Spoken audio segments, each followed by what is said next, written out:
This woman, her and her husband had made the same amount of money for a long time, contributed equally to the household, literally 50-50 splitting expenses, yet maxed out their 401ks. And at 39 years old, she has $1 million in her 401k, $450,000 in taxable brokerage.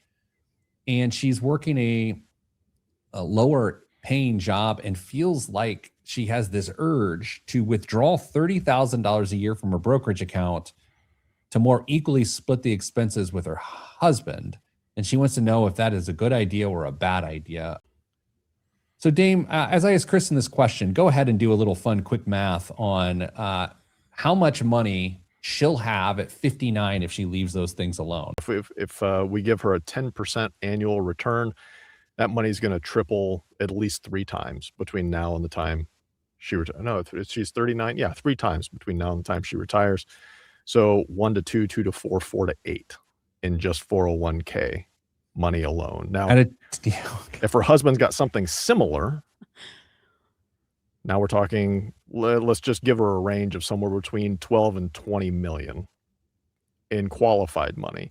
My question becomes, what if early retirement's on the table? That's what they're really stretching for. And he doesn't have as much in non-qualified assets.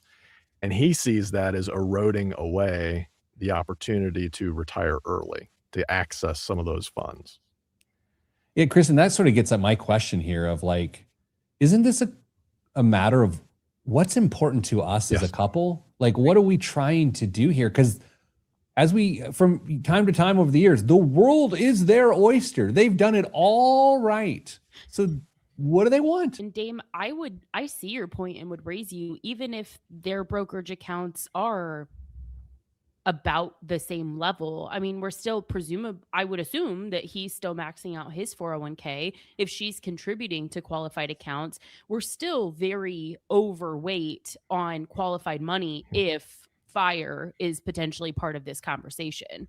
Does that make you want to then have the flexibility to draw it down, or is that just a beside the point sort of thing? Well, I just think it's something to point out is they didn't mention it, but they have a lot of, I guess we don't know their incomes, but even so, we see that these are very heavy qualified account balances for their age. When we already know that she has been subject to kind of corporate burnout, what if he feels the same way?